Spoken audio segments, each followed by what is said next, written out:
name is Claudia Smith, and today I hope to teach you about games.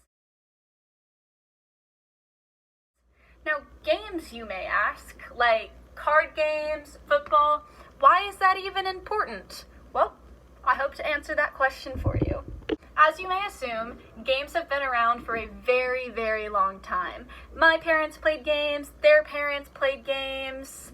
Games were probably around since before we could even write about games. But before I can tell you why they are important, let me first answer the basic question of what is a game? There are many different definitions that are debated upon about what a game is. And after doing the assigned reading, I have come up with a general definition of my own. A game is an activity that has a specific goal, and it is based around a certain set of rules. Games are not based in reality, which means they're not like eating food, going to school, getting a job, hanging out with family. It's something that isn't necessarily required, and it typically attracts observers.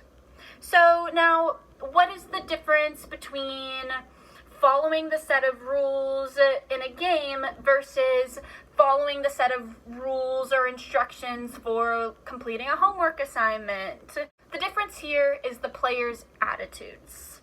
The players in the game understand that in order for the game to occur, in order for the game to run smoothly, everyone must equally follow this set of rules. If someone, let's say, cheated, did not follow the rules, they would not be playing the game.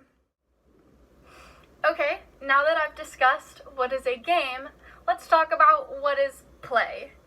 Play and game, aren't those just synonyms for each other, you may ask? Actually, they're not. I was surprised by that too. Playing is something that is done on your free time. It is completely optional and voluntary. There is also no physical reward from playing. So no competitions, no trophies, no monetary gain from playing. And then similar to games, it is also not based in reality and is separated from life. Okay. Now to discuss the big question. Why is any of this even important? Well, believe it or not, people for years have been coming up with theories in an attempt to make sense of games and play, to put some sort of importance to what is all of this and why do us as a society continue to play and continue to game.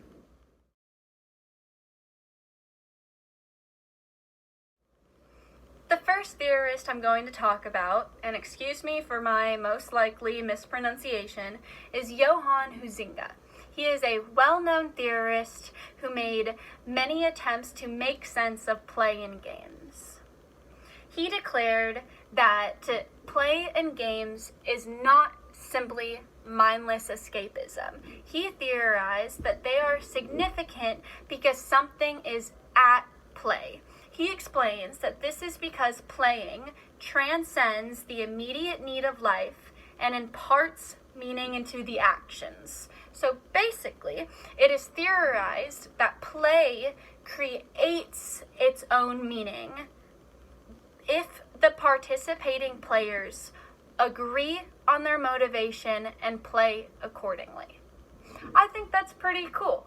Basically, play, which doesn't really mean much in itself, can create its own meaning if the people who are playing, if the people who are participating agree to make it mean something. Another theory that tries to make sense of games is that games define parts of our cultures. Different cultures have different games that are very popular.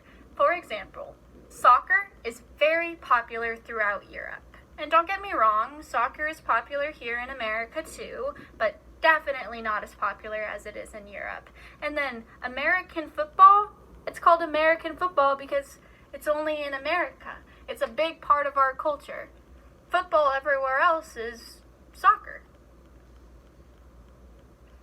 These differences allow those cultures to express themselves. Just like football culture is much different than soccer culture.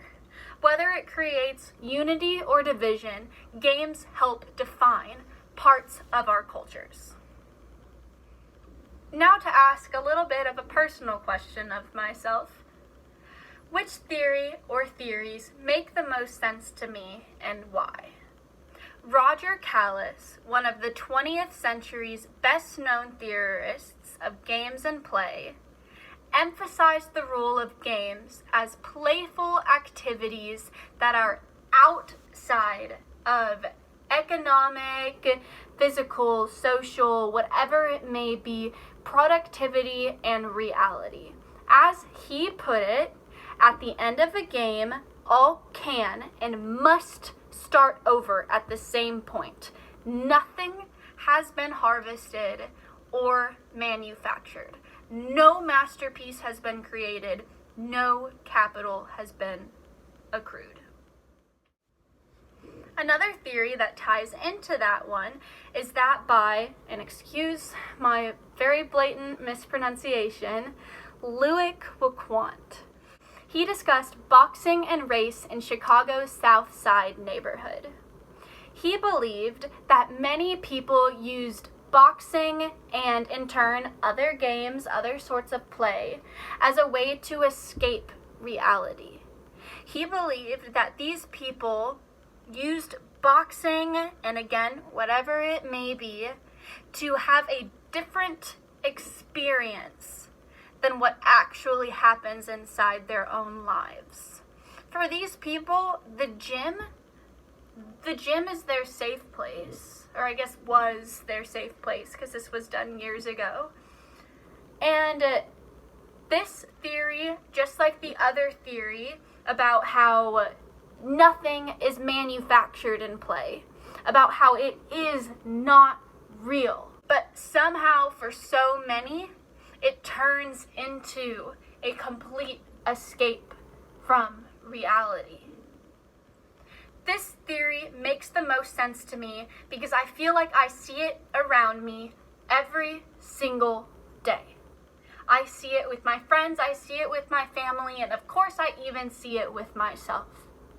Something hard is going on in my life. What am I going to do? I can watch some TV.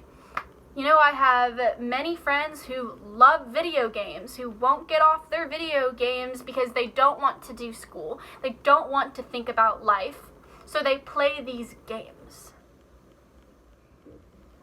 These theories show that I am not the only person who thinks this, that it is written in scientific journals that people use games and play as a way to escape.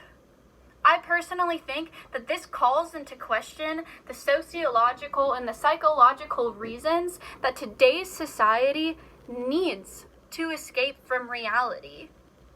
Like a theory earlier said, games and play are a part of our culture. And that in itself really isn't a big deal. What's the issue with having fun every once in a while with friends or by yourself or whatever it is that you want to do? But I personally think that there is a big difference between, just playing for fun and then playing because you have to. Playing because you feel this need to escape reality. I feel like the term playing a game has now become false. Because playing is supposed to be for joy. There's supposed to be no reward that comes from it, no physical reward. Games have now turned into social obligations that no longer unite, but now destroy relationships. People are now addicted to finding ways to escape reality rather than enjoying life as it is. Okay, well that's the end of my presentation today. I hope you learned a lot about games, play, the theories behind it, and the theories that are most interesting to me and why. I hope both whoever peer reviewed it and the teacher enjoyed this presentation, and I appreciate you taking time out of your day to watch. Goodbye.